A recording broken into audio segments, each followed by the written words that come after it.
Le marché monétaire depuis assez peu de temps, enfin quand même maintenant presque une trentaine d'années, comporte deux compartiments différents qui sont le marché interbancaire d'une part, donc ça c'est le compartiment traditionnel du marché monétaire, donc interbancaire porte bien son nom, ça veut dire qu'il va y avoir des relations entre les banques sur ce marché. Ce marché est fermé et délocalisé. Il est en fait délocalisé dans chaque grande ville de France et il est fermé parce que, encore une fois, il n'y a que les institutions de crédit qui y ont accès avec la Banque centrale.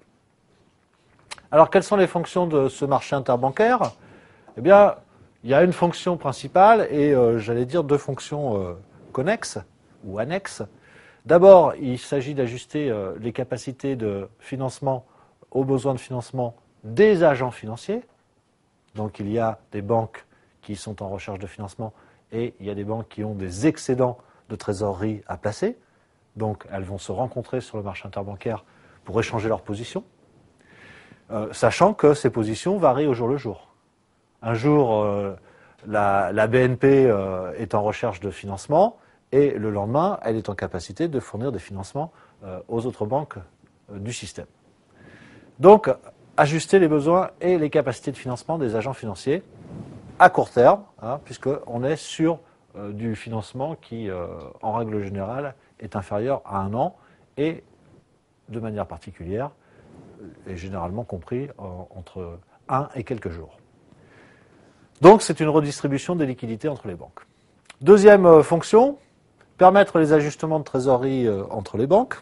Donc, au-delà de se régler ce qu'elles se doivent mutuellement, eh bien, les banques vont arriver à trouver des sources de financement à court terme par leurs collègues. Et enfin, n'oubliez pas quand même, c'est l'intervention de la Banque centrale sur ce marché interbancaire. Et la Banque centrale, par ses interventions, on le verra, directes ou indirectes, eh bien, va permettre de ce qu'on appelle réguler la liquidité bancaire, c'est-à-dire de l'augmenter ou de la diminuer. Donc la liquidité bancaire qui va servir ensuite à la diffusion de la masse monétaire dans l'économie. Donc c'est effectivement les débuts de la politique monétaire, contrôler la masse de financement qui va être attribuée aux banques pour ensuite mieux contrôler celle qui va être attribuée aux autres agents de l'économie. Alors, deuxième compartiment de ce marché monétaire, c'est le nouveau compartiment, donc qui n'existait pas avant le milieu des années 80, c'est le marché des titres de créances négociables, le fameux marché des TCN. Alors ce marché est plus ouvert puisque précisément quasiment tous les agents économiques y ont accès, à l'exception notable des ménages qui ne peuvent intervenir directement sur ce marché. Sa fonction, eh bien, ajuster les capacités et les besoins de financement de certains agents non financiers.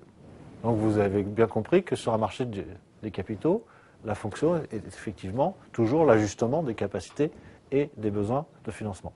La différence avec le marché interbancaire, c'est que là, il s'agit de tous les agents, enfin, de certains agents non financiers. Alors que sur le marché interbancaire, il ne s'agit que des agents financiers. C'est la grande différence.